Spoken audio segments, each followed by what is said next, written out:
RSN Singh साहब, captain साहब, अंबरदार साहब, सुशील पंडित जी और मेरे एक साथी जावेद साहब, मुझे लगता है कि अंकुर शर्मा के पूरे जो डिस्क्रिप्शन है उसके बाद GD बख्शी साहब का सबसे कम और सबसे बुजुर्ग के बीच के हिस्से हैं हम। तो बहुत कम कुछ बचा है मुझे बताने के लिए, लेकिन मुझे लगता है कि जो बात सुशील भाई ने शुरू में कही कि पहले प्रधानमंत्री से लेके शायद कोई ये बीमारी है, हमारे देश में बहुत सारी बीमारियों का इलाज हुआ, लेकिन एक जहनी बीमारी का इलाज नहीं हो रहा है और ये बीमारी बदस्तूर आज भी जारी है कि हमारे यहाँ कुर्सी पे आने के बाद लोगों को एक खास किस्म की पहचान और सेकुलरिज्म का बुखार आता है।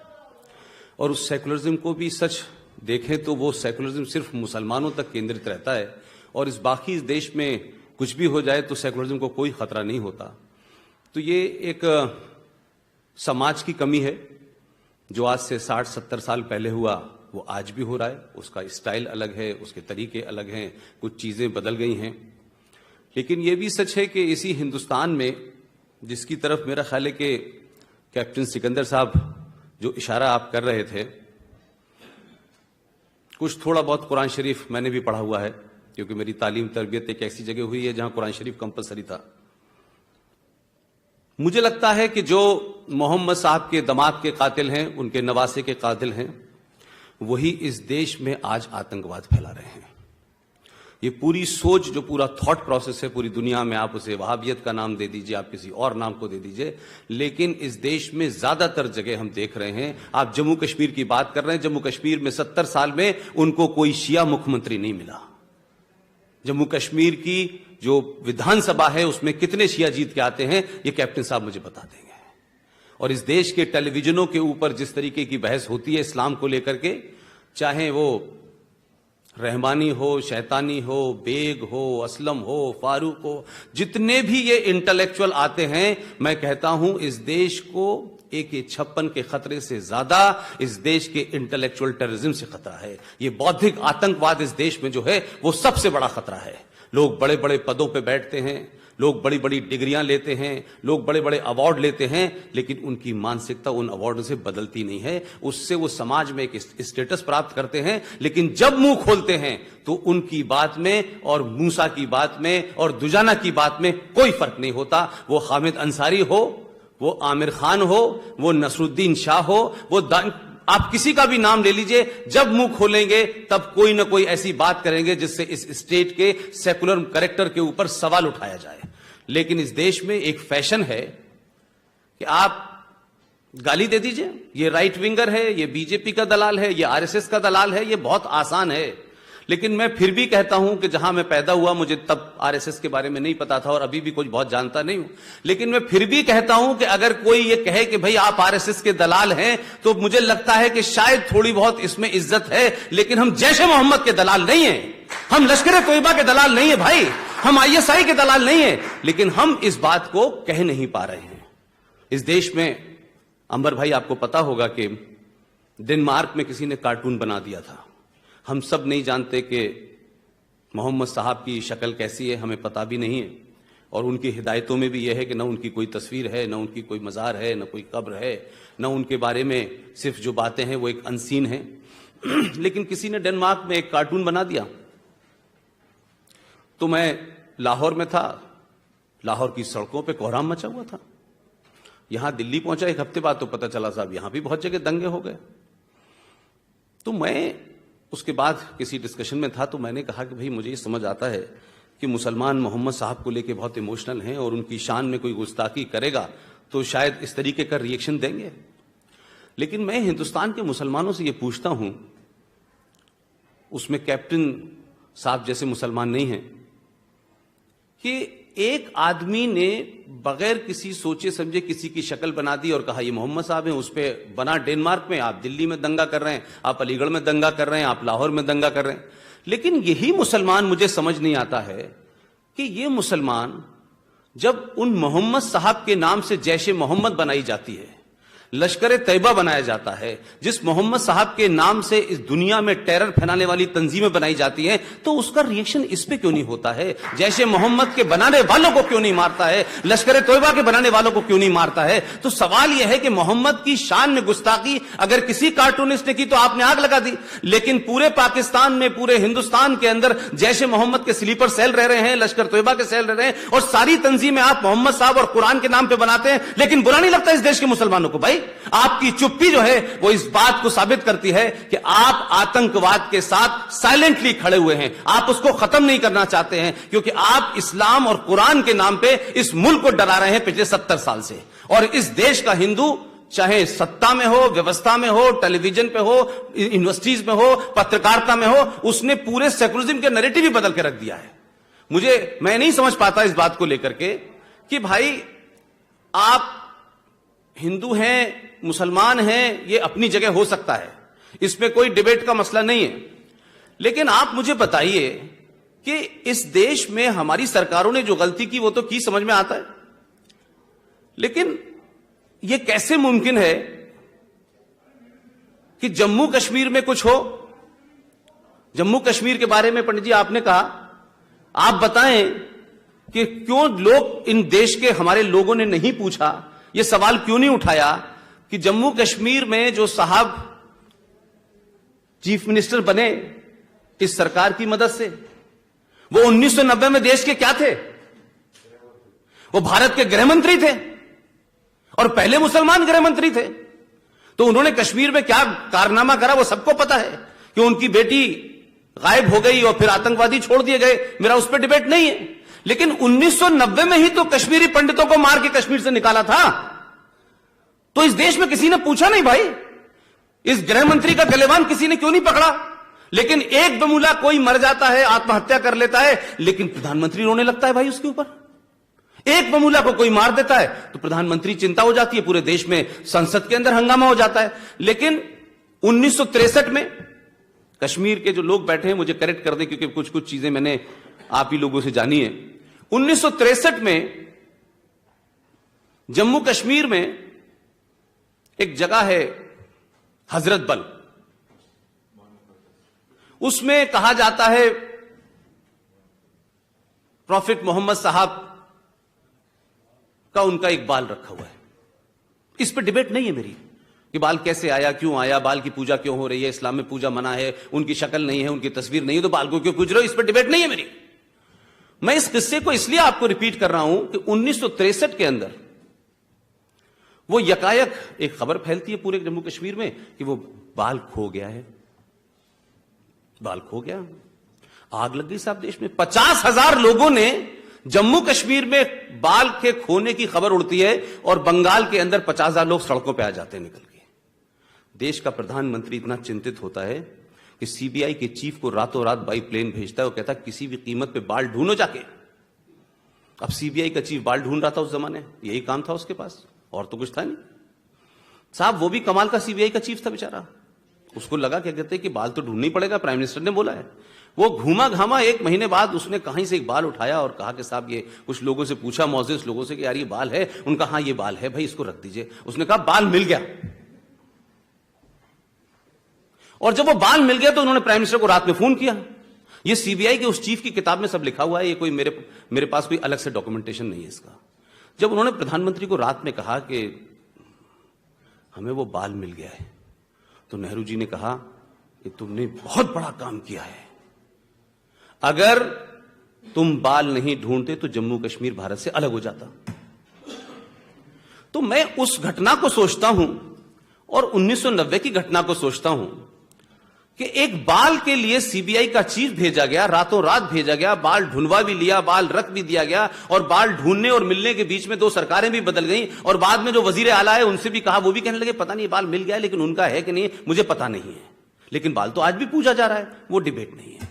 लेकिन इसी देश के अंदर मैंने देखा बाल के खोने की चिंता से लेकर के 3.5 लाख पंडित रातों रात खो गए, लेकिन देश के प्रधानमंत्री ने नहीं कहा जाके ढूंढो उनको, किसी प्रधानमंत्री ने नहीं कहा, कोई संसद में सवाल नहीं उठा, कोई हंगामा नहीं हुआ। यह मक्कारी, ये मुनाफत इस देश के अंदर है। इसलिए मैं बार बार कहता हूं कि सरकार ये आएगी, वो आएगी, उन्होंने क्या किया, इन्होंने क्या किया, यह स्यापा इस देश में चलता रहेगा। बार बार कह रहा हूं कि इस देश में आप जो भी हैं, जिस हैसियत में भी हैं, जरूरी नहीं है हर आदमी को जीडी बख्शी बनने की जरूरत हो कि आप जब तक फौज में नहीं जाएंगे आप कुछ नहीं कर सकते। आप अंकुर शर्मा तो बन सकते हैं, आप आर एस सिंह तो बन सकते हैं, ललित अंबरदार तो बन सकते हैं, सुशील पंडित तो बन सकते हैं। लोग जिनको यह समझ नहीं आता कि पिछले 10 साल में इस देश में क्या बदला है, मैं जानता हूं क्या बदला है। पंडित जी, आपको याद होगा वो मुनाफिक, वो मक्कार जो आपकी जम्मू कश्मीर असेंबली का सदस्य भी रहा है और भारत के संविधान के तहत सारी फैसिलिटीज लेता है। आपको मालूम है पार्लियामेंट के बराबर में क्या कह के गया था, और मुझे मालूम है कि आप में से पूरे देश में कोई नहीं हुआ, पंडित जी गए थे उसके खिलाफ एफआईआर कराने के लिए। यह बदला है टेलीविजन पे ललित अंबरदार जैसे लोगों ने, सुशील पंडित जैसे लोगों ने, आर एस सिंह जैसे लोगों ने। ये जो जिहादी आते हैं ना, ये हार्डकोर नट जिहादी टेलीविजन पे बैठते हैं, कोई हैदरी के नाम पे आता है, कोई बाबरी के नाम पे आता है, इनको सरे बाजार नंगा करते हैं ये लोग। इसलिए डर लगता है अब लोगों को दिल्ली में, इसलिए अब नसरुद्दीन शाह को डर लगने लगा है, इसलिए आमिर खान को डर लगने लगा है। ये इन लोगों को डर जब नहीं लगा जब हिंदुस्तान के सबसे शांति प्रिय जगह जहां से 3.5 लाख पंडितों को रेप मर्डर करके आपने निकाला, और आप सदियों से उनके साथ रह रहे थे, आप कश्मीरियत की दुहाई दे रहे थे, आप इंसानियत की दुहाई दे रहे थे, तमाम उसके बावजूद भी आपने उनके साथ क्या किया? वो सेकुलरिज्म क्या था भाई? इसलिए मैं कह रहा हूं कि जो लोग यकायक अखलाक की खबर से डरने लगते हैं, यकायक उनको लगने लगता है कि इस देश में कुछ राष्ट्रवादी ताकतें बढ़ने लगी हैं, इससे डर लगने लगता है, लेकिन वही लोग आसाम में एक घुसपैठिया देश का गृह राज्य मंत्री बन जाता है, डर नहीं लगता।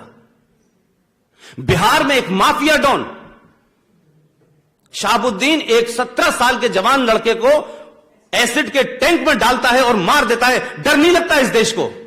जम्मू कश्मीर से 3.5 लाख लोगों को निकालने पर डर नहीं लगता है। दिल्ली में 1.5 लाख सरदारों का कत्ल होने पर किसी को डर नहीं लगता है। केरला के अंदर कोयम्बटूर बम धमाकों का मास्टरमाइंड मदनी, उसके लिए मुस्लिम लीग, कांग्रेस और लेफ्ट मिलकर ज्वाइंट सेशन बुलाते हैं असेंबली का कि इसको माफ कर दिया जाए, तब डर नहीं लगता है। डर मुझे लगता है शायद इसलिए लोगों को लग रहा है कि पिछले 10 साल में नैरेटिव बदला है और इस देश में राष्ट्रवादी शक्तियां मजबूत हो रही हैं। शायद डर की वजह यह है, डर की वजह यह है कि अगर यह शक्तियां मजबूत हो गई तो सवाल पूछेंगी कि बताओ मोहम्मद साहब के दामाद, उनकी पहली पत्नी की बेटी फातिमा के शौहर का कत्ल क्यों करने वाले कौन लोग हैं, उनके नवासे को मारने वाले कौन लोग हैं, ये नहीं बताएंगे। ये सवाल आप पूछेंगे तो लोग कहेंगे आप एंटी इस्लामिक हैं, एंटी मुस्लिम हैं। आप बताएं ना, कश्मीर में आपने पाकिस्तान में क्या किया? पाकिस्तान में शियाओं का कत्ल वाजिबुल कत्ल है, शिया मुसलमान नहीं है, यह खानदान मोहम्मद साहब के घर से नहीं है। क्योंकि अब लोग यह बताने लगे हैं कि जब मोहम्मद साहब को जिस राजा ने बताया, उस राजा का नाम था राजा दाहिर, अब ये बातें आने लगी जो छुपी हुई थी, तो लोगों को लगने लगा कि हमने भी जो किया है वो भी लोगों को पता चलेगा। अब जंग बद्र में क्या किया था आपने, क्या किस तरीके से मारा, पहला खलीफा कैसे मरा, दूसरा कैसे मरा, तीसरा कैसे मरा। वो धर्म कहता है कि we are religion of peace. तो भाई एक पीस हमने 47 में देखी थी, तो आपने 2 टुकड़ों में पीस करके रख दी हमारी। लेकिन जम्मू कश्मीर में ललित भाई, आप हौसले देखिए इस देश के अंदर, यह समाज की चुप्पी के कारण हो रहा है। आप बोल नहीं रहे हैं, जो लोग बोल रहे हैं उसको कॉर्नर करने की लोग कोशिश कर रहे हैं कि एक शहर मुफ्ती, कश्मीर का शहर मुफ्ती टेलीविजन पे आके बोलता है, कहीं छुपता नहीं है, कोई शर्म नहीं होती, कोई हेजिटेशन नहीं होता। यहां लोगों को अपना सेकुलरिज्म साबित करने के लिए एक कंप्यूटर और कुरान और जाने क्या क्या बताते रहते हैं सुबह से लेकर शाम तक। उसने कहा टेलीविजन पे बैठ के और नेशनल चैनल पे उसने कहा कि जम्मू कश्मीर में हमें शरिया चाहिए। उसने कहा कि मात्र 7 करोड़ मुसलमान थे हिंदुस्तान में, तब हमने पाकिस्तान ले लिया था, अब हम 20 करोड़ हैं, हमें दोबारा अपना एक मुल्क चाहिए। लेकिन इस देश में प्रतिक्रिया नहीं होती भाई। हम समझते हैं कि कश्मीरी पंडितों का एजेंडा है कि इनको वापस भेजना है और ये वहां जाके मकान में रह लेंगे। कश्मीर का एजेंडा देश का एजेंडा होना चाहिए था। इस देश ने उसको वंचित कर दिया। ये देश जिम्मेदार है, हिंदुस्तान जिम्मेदार है कश्मीर के लिए।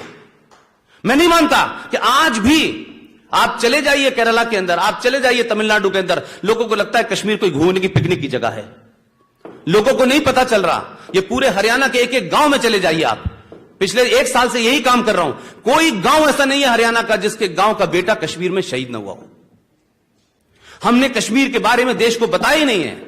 हमने सोच लिया सिर्फ यहां दिल्ली का काम है, कुछ नॉर्थ इंडिया के लोगों का काम है और इलेक्शन में वोट लेने का एक बड़ा बड़ा एजेंडा है कि कश्मीर के हम ये कर देंगे तो आपको वोट मिल जाएंगे। लेकिन कश्मीर अगर नहीं बचा तो ये देश नहीं बचेगा। ये बात मैं बार बार कह रहा हूं, इस बात को समझिए। 35A कोई धारावारा नहीं है। 35A जम्मू कश्मीर में आतंक और आतंकवाद और जितने भी ये आतंक बता रहे हैं, चाहे वो लैंड हो चाहे एग्जीक्यूटिव हो, ये उसका एक कारण है। अगर 35A हटेगा तो मैं मानता हूं कि देश के अंदर जो फौजें बढ़ रही हैं, जो दिल्ली की तरफ लोगों के कदम बढ़ रहे हैं, PFI का नाम आपने सुना है? दिल्ली में लोगों को पता नहीं होगा, PFI की ब्रांच दिल्ली में खुली है, जामिया नगर के पास। ये पता नहीं है हमें। हमारी एजेंसीज को पता होगा, एजेंसीज किसको बताती हैं उससे हमको मतलब नहीं है। लेकिन जिस दिन दिल्ली के अंदर किसी प्रोफेसर के हाथ काट दिए जाएंगे तब हम कहेंगे PFI दिल्ली में आ गई है। हम जब तक घटना घटती नहीं है हम पूछते नहीं है। यह हमारी समस्या है। इस देश में गांधी जी का कत्ल कैसे हुआ इसके बारे में डिबेट में सुप्रीम कोर्ट मजे ले रही है। लेकिन जम्मू कश्मीर के पंडित जब सुप्रीम कोर्ट गए, उन्होंने कहा कि 1990 में जो हमारे साथ हुआ उन केसेस को खुलवाइए, कम से कम एक FIR ही कर दीजिए, कहीं कोई रजिस्ट्री कर दीजिए। तो सुप्रीम कोर्ट ये कहती है कि अब इतना पुराना केस हो गया, ना कोई रिकॉर्ड है, कहां से 27 साल की होगा, हमारे पास तो समय नहीं है और ना कोई रिकॉर्ड है। अब आप ये कहेंगे कि इस देश में भाई जजेस भी तो इसी समाज से जा रहे हैं ना निकल के। तो आप लोकतंत्र के 3 स्तंभ में से 2 को आप खुलेआम गाली देते हैं। कोई ऐसा इस देश में आदमी नहीं होगा कि उसने किसी न किसी समय किसी नेता को गाली न दी हो। प्राइम मिनिस्टर को गाली देते हैं, टेलीविजन पे गाली देते हैं, जो दिल चाहे बोल देते हैं, इस देश की ब्यूरोक्रेसी को बोल देते हैं। लेकिन ये कौन सा नियम है कि काले कोट वाले दुनिया के सबसे ईमानदार लोग हैं, सबसे महान लोग हैं, इनकी मक्कारी, इनके झूठ, इनके फरेब के बारे में कोई बात ही नहीं कर सकता है? क्योंकि कंटेम्प्ट ऑफ कोर्ट का डर किसको दिखाते हैं भाई? हमने बड़ा कंटेम्प्ट ऑफ कोर्ट देखा इस दिल्ली के अंदर, कैसे गए कंटेम्प्ट ऑफ कोर्ट हुए। हमको मालूम है कि जो भी मिश्रा जी जा रहे थे, सुप्रीम कोर्ट के अंदर सुनवाई हो रही थी, उस लेडी वकील ने गाली ही नहीं बकी उनको, क्या क्या नहीं कहा उन मिश्रा जी से, चीफ जस्टिस ऑफ इंडिया से। किस पे कंटेम्प्ट ऑफ कोर्ट हो रहा है? कहां कंटेम्प्ट ऑफ कोर्ट हो रहा है भाई? अफजल हम शर्मिंदा है, तेरे कातिल जिंदा है। याकूब मेनन के बारे में बोला गया, भाई तो ये तो जजेस ने कत्ल किया था, तो वो जजेस भी बैठे हुए थे, तब भी उनको शर्म नहीं आ रही थी। तो क्या ठेका इस देश में सेकुलरिज्म का, क्या ठेका इस देश में हाई मॉरलिटी का सिर्फ हिंदुओं ने ले रखा है? कि हमारी ठेका ये कि हम केरला में पटेंगे तो हाई मॉरल ग्रांड लेंगे, कश्मीर में रहेंगे तो बोलेंगे नहीं। आसाम के अंदर 14 डिस्ट्रिक्ट आपके जा चुके आपके हाथ से, आप सुनना नहीं चाहते। आज सुशील भाई ने बोला नहीं, इस देश में कम से कम मेरी अलीगढ़ की यूनिवर्सिटी की जिंदगी से लेकर 27 साल में मैं मानता हूं 100 से ज्यादा जगह ऐसी हो चुकी हैं जहां आपका लॉ ही नहीं चलता है, आपको कोई पूछता नहीं है, आपका पुलिस वाला FIR नहीं करता, बिजली का बिल लेने आप उस इलाके के अंदर नहीं जाते हैं। आप क्या बात कर रहे हैं भाई? आप किस गलतफहमी के शिकार हैं? कम से कम 500 कश्मीर इस देश में बन चुके हैं, आपको अंदाजा नहीं है। यह अंदाजा जब होगा जब कोई बड़ा विस्फोट होगा। वो अपने मिशन पे काम कर रहे हैं, वो अपने एजेंडे पे काम कर रहे हैं और हमको लग रहा है ये सरकार वो सरकार, विकास, सड़क, यानी क्या क्या हम लगे हुए। भाई आपने हाईवे बनाया, आपने रोड बनाई, लेकिन तय तो करो इस रोडवे के ऊपर, इस हाईवे के ऊपर कौन सी विचारधारा चलेगी भाई? ये विचारधारा भी तो तय होनी चाहिए इस देश में कि आप सड़क बनाए जा रहे हैं, सड़क पर चल कौन रहा है? AK-47 चलेगी या AK-56 चलेगी, या इस देश का सेकुलरिज्म चलेगा, या संविधान चलेगा, या कोर्ट चलेगी? तो इस देश में टेलीविजन के ऊपर जब लोग ये कहने लगे, मेरे देखते देखते ये चेंज हुआ है, देखते देखते मैंने चेंज देखा इस देश के अंदर। मेरी 65 की पैदाइश है और मैं उस वक्त का पैदाइश हूं जब ये भारत का संविधान कम्युनल था,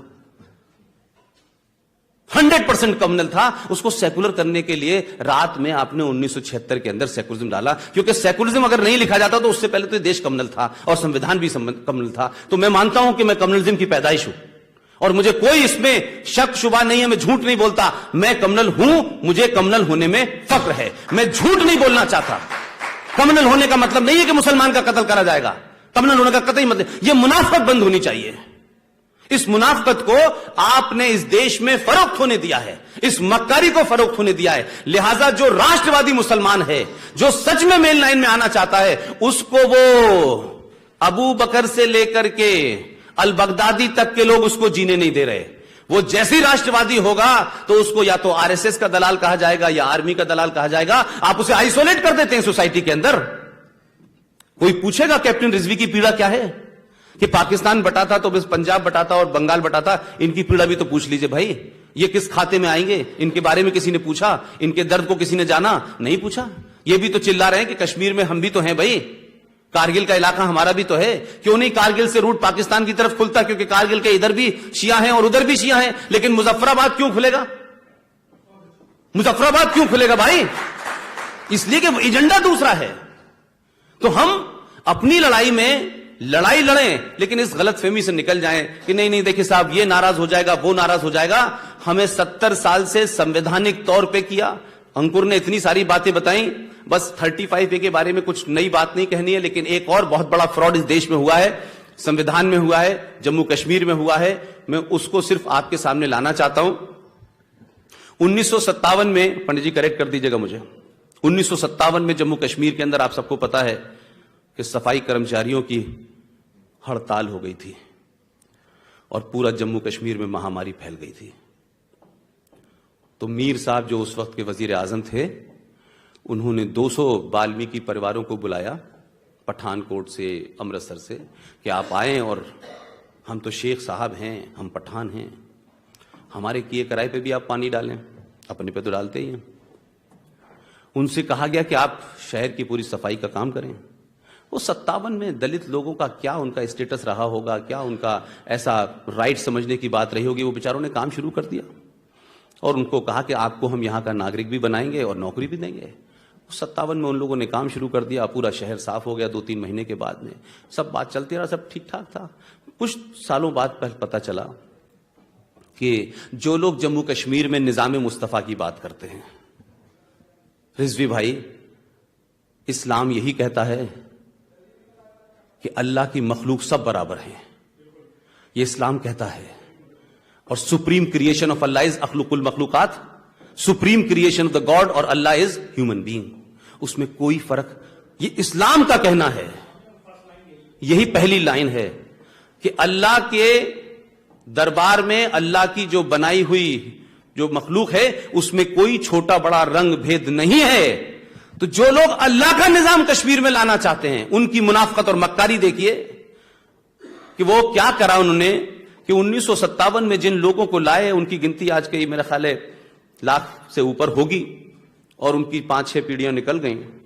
आपने जम्मू कश्मीर के संविधान के अंदर एक एग्जीक्यूटिव ऑर्डर पास किया 6, 7, 8, 9, और उसके तहत क्या करा आपने, वो उन बेचारों को पता ही नहीं है कि ये क्या करके चले गए हैं। वो तो बहुत सालों बाद उनके जो बीच की एक लड़की थी, कहीं बाहर पढ़ के आई और वो आके जब उसने अप्लाई किया अपने राज्य में, तो पता चला कि साहब वो तो उसको नौकरी नहीं मिल सकती है। उसने कहा कि साहब पीआरसी लेके आइए, कि परमानेंट रेजिडेंट सर्टिफिकेट कहां से आएगा। तो जब उसने पूरी इंक्वायरी की तो तब ये पता चला कि साहब यहां पे तो मीर साहब बड़ा महान काम करके गए हैं, अल्लाह के बंदे थे, अल्लाह के हिसाब से हुकूमत कर रहे थे, सब कुछ अल्लाह के निजाम से चाहिए था। वो करके क्या चले गए?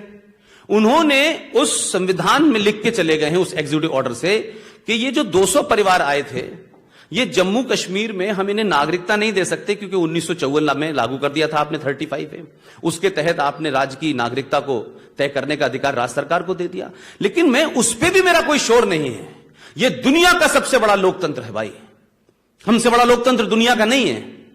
तो पहले ही 1954 की वजह से आपने 6-7 लाख लोग सड़कों पर रह रहे हैं, जिसकी बात अंकुर कर रहे थे, पंडित जी कर रहे थे, आरएसएस सिंह साहब कर रहे थे। वो आज भी जम्मू कश्मीर के नागरिक नहीं है, और नागरिक नहीं है तो जमीन नहीं ले सकते, कारोबार नहीं कर सकते, राज्य की कोई नौकरी नहीं मिल सकती, राज्य की कोई स्कीम का फायदा नहीं ले सकते, जम्मू कश्मीर राज्य के विधानसभा चुनाव में वोट नहीं दे सकते, जम्मू कश्मीर में पंचायत में वोट नहीं दे सकते। ये तो एक तरफा बात है। आपने उन 200 वाल्मीकि परिवारों के साथ यह किया कि आपने एग्जीक्यूटिव ऑर्डर पास किया और यह करके लिख के चले गए उसमें कि ये लोग यहां रहेंगे, ये इंजीनियर बने, डॉक्टर बने, एमबीबीएस बने, लेकिन जम्मू कश्मीर राज्य सिर्फ इनको भंगी की नौकरी देगा। ये इनह्यूमन नहीं है। ये किस अल्लाह की हुकूमत में, निजाम मुस्तफा के मानने वालों में लिखा हुआ है कि आपने एक कम्युनिटी को सिर्फ इसलिए कि आपकी हुकूमत थी और सुबह से लेकर शाम तक आप अल्लाह का नाम लेते हैं, मुसलमान का नाम लेते हैं, निजाम मुस्तफा का नाम लेते हैं, लोगों को मार भी अल्लाह की राह में रहे हैं, आप जन्नत की बात कर रहे हैं, लेकिन आपने अपने संविधान में, दुनिया के बदतरीन संविधान को पढ़ लीजिए, निकारागुआ और युगांडा तक के लोगों को पढ़ लीजिए, किसी संविधान में दुनिया के ये नहीं लिखा है कि ये नस्ल जो है ये पैदा होगी तो सिर्फ भंगी बनेगी, इसके बच्चे भंगी बनेंगे। 5 जनरेशन निकल गई, वो भंगी हैं बेचारे आज तक, उनके बच्चों ने एमबीबीएस कर लिया है, उनके डॉक्टरी कर लिया है, लेकिन नौकरी राज सरकार नहीं देगी क्योंकि उन्होंने कॉन्स्टिट्यूशन में ये कर दिया है। तो मैं बार बार ये कहा जा रहा है कि Jammu Kashmir centric, Kashmir centric, no, Jammu Kashmir में जो सरकार है वो एंटी हिंदू है, पहले दिन से है और आज भी है, और इन्होंने ऐसे कानून बनाए कि किसी भी कीमत पर हिंदू को पावर न मिले। आप बताएं कि आपने 47 सीटें वैली की रखी हुई हैं, आपको मालूम है 37 सीटें आपकी यहां जम्मू की हैं, 4 सीटें बाहर की हैं। आपने उस मेजोरिटी को इस तरीके से प्ले अप किया है कि जितनी बातें आज अंकुर ने कही हैं, इस देश की आंखें खुल जानी चाहिए कि क्या क्या रूल बनाए। गांधी जी को रोशनी नजर आ रही थी, इन्हीं गांधी जी को रोशनी नजर आ रही थी, तो गांधी जी की असली रोशनी पकड़ने वाले तो वो लोग हैं जिन्होंने रोशनी एक्ट बना दिया, तो वो रोशनी वहां से चली तो रोशनी एक्ट बन गया। तो मुझे पता नहीं चला कि पूरे हिंदुस्तान में सब कुछ हुआ, लेकिन आज पूरे हिंदुस्तान में सबसे ज्यादा हिंदू मुस्लिम का मामला है, सबसे ज्यादा कानून और संविधान का जो इस्तेमाल किया जा रहा है वो हिंदुओं को समाप्त करने के लिए पूरे हिंदुस्तान में एक राज्य है जिसका नाम है जम्मू कश्मीर, और जिसको मुसलमान चला रहे हैं पिछले 70 साल से। और दिल्ली में आने के बाद कहते हैं हमें सेकुलरिज्म चाहिए। 2007 में मुझे बताएं, एक साहब का नाम है गुलाम नबी आजाद, अब मुझे नहीं पता वो नबी से आजाद है कि कांग्रेस के गुलाम है, मुझे नहीं पता ये बात, लेकिन 2007 में ललित भाई शरिया किसने लागू किया था? 2007 में किसने किया था शरिया लागू? वो लोग जो वहां शरिया लागू करना चाहते हैं, दिल्ली में कांग्रेस पार्टी के राज्यसभा में नेता बनते हैं और कहते हैं सेकुलर, हमें सेकुलर रहना है, हम सब सेकुलर हैं, हम सब भाई भाई हैं। वो महबूबा मुफ्ती फ्रॉड जो है वो ये कहती है कि देखिए वाजपेयी जी ने कहा था जमहूरियत, इंसानियत और कश्मीरियत। मैं उस नैरेटिव को कहता हूं इसको तोड़ो। अटल जी ने क्या कहा था, पॉलिटिशियंस के कंपल्शंस होते हैं। आप कहिए कश्मीरियत इस हिंदुस्तान में जिहादियत में बदल दी गई है, कोई कश्मीरियत नहीं है भाई। अगर यह कश्मीरियत थी तो 1990 में ये कश्मीरियत कहां मर गई थी भाई? 4 पड़ोसी भी निकलते, 50-60 मुसलमान निकल के आते और कहते ये नहीं होने देंगे हम। अरे इतना तो हमने अलीगढ़ में भी झेला है, इतने तो दोस्त हमारे अलीगढ़ में भी हैं कि जब हम पे हमला हुआ तो उन्होंने कहा कुछ भी हो जाएगा, ये नहीं करने देंगे हम आपको। लेकिन कोई कश्मीर में नहीं निकला, और आप कश्मीरियत जिहादियत की बात करते हैं। आप जमहूरियत में, कहता हूं ये पूरी तरह से आपने वहाबियत में बदल दी है, इंसानियत को आपने हैवानियत में बदल दिया है। यह जुमला सिर्फ आप दिल्ली को बेवकूफ बनाने के लिए इस्तेमाल करते हैं। यह बात अलग है, दिल्ली वाले समय समय पे ऐसे जुमलों में खुश रहते हैं, लेकिन मैं मानता हूं, मेरी सोच है कि अगर हम प्रॉब्लम है तो कैंसर को कैंसर कहिए। एक विशेष धर्म के मानने वाले, शांति प्रिय, ये क्या मतलब है भाई? अगर डॉक्टर कैंसर का इलाज सर के दर्द में करेगा तो दवा ठीक नहीं दे पाएगा। अगर कश्मीर में कैंसर हो चुका है तो उसका सर्जरी होनी चाहिए। वो सर्जरी आर्मी करे, कौन करे मुझे नहीं पता, लेकिन सर्जरी का समय हो गया है। लेकिन मेरी इस समाज से शिकायत है, मैं उसमें खुद शामिल हूं। मुझसे जो हो सकता था वो मैंने किया। मेरा कश्मीर में कोई लेना देना नहीं है, कश्मीर से आगा पीछा भी मेरा नहीं है। मैं गया भी जिंदगी में 1 या 2 बार गया हूंगा। कि आप तमाम सारे लोग 35A की सुनवाई 19 जनवरी को है, कम से कम कुछ नहीं कर सकते आप तो 19 जनवरी नहीं 18 जनवरी को अपने हाथ में एक A4 साइज पे लिखें कि 35A हटाओ, देश बचाओ। एक मोमबत्ती लेके किसी शहर के कोने में 10 लोग खड़े हो जाएं, लोगों को पता चले जम्मू कश्मीर में कि कलकत्ता में क्या हो रहा है, चंडीगढ़ में क्या हो रहा है। मैं जहां जहां जा रहा हूं सबसे रिक्वेस्ट कर रहा हूं कि कम कुछ नहीं कर सकते हम AK-56 नहीं उठा सकते, एक मोमबत्ती तो उठा सकते हो, देश को सेंसाइज तो कर सकते हो, बता तो सकते हो कि इस देश के संविधान में कैसे कैसे फ्रॉड हुए हैं। और हमारी सबसे ज्यादा पैसा without investing a single money वो तमाम मजे ले रहे हैं। 80,000 करोड़, आज 50,000 करोड़, आज कंप्यूटर दिए जाएंगे, आज लैपटॉप दिए जाएंगे। मैं ये कह रहा हूं कि डर पैदा करिए। आप डर की लड़ाई लड़ रहे हैं। इस देश की सरकारों ने हर राज्य में एक नोडल ऑफिसर बना रखा है पंडित जी, हर राज्य में एक नोडल ऑफिसर बना रखा है ऑफिशियली। और उसका काम क्या है कि उस राज्य में जम्मू कश्मीर का मुसलमान अगर नौकरी कर रहा है, और कहीं रह रहा है और उसने शायद रात में शिकायत कर दी कि मुझे पानी नहीं दिया था होटल वाले ने, तो वो नोडल ऑफिसर उस डिस्ट्रिक्ट मजिस्ट्रेट को रात में फोन करके उस पर कार्रवाई करवा सकता है। ये हम उस 3.5 लाख कश्मीरी हिंदू पंडितों के मरने और रेप और मर्डर के बाद भी हमारे देश की सरकारें ये कर रही हैं। जिस दिन भी इस देश के कोने में, मैं जस्टिफाई नहीं कर रहा हूं, लेकिन अब वो वक्त आ गया है कि मैं आपसे कोई मुलम्मे चढ़ाने वाली बात नहीं करूंगा कि ये भी अच्छा है, वो भी अच्छा है, देश अच्छा है। जब तक इस देश में बाकी हिस्सों में रहने वाला कश्मीरी मुसलमान को डर पैदा नहीं होगा, जम्मू कश्मीर में आपको कोई नहीं बुलाने वाला। जम्मू कश्मीर में उस दिन लोग आपको बुला लेंगे जब जम्मू कश्मीर के अंदर रहने वाले लोग जो मल्टीनेशनल में काम कर रहे हैं, जो सरकार की स्कीमों में काम कर रहे हैं, उनके अंदर डर पैदा कीजिए। उनके मां बाप को पता चल जाएगा कि हमारा बेटा बॉम्बे में महफूज नहीं है, हमारा बेटा कलकत्ता में महफूज नहीं है। आप सरकार वहां उनको महफूज रखती है और वो आपके साथ क्या करते हैं, ये मैं समझता हूं कि वो दौर आ गया है। आप कुछ भी कहते रहिए, कितनी भी आप मुलम्मा चढ़ा लीजिए। जब उन्होंने कह दिया कि हम आजादी की लड़ाई नहीं लड़ रहे, हम निजाम मुस्तफा की लड़ाई लड़ रहे हैं, वो कह रहे हैं कि आप सोने की सड़कें बना दीजिए, हमें नई सड़कें चाहिए, तो फिर किस चीज की आप इंतजार कर रहे हैं भाई? किस चीज के लिए ठोड़ियों में हाथ डाल रहे हैं भाई आप? ये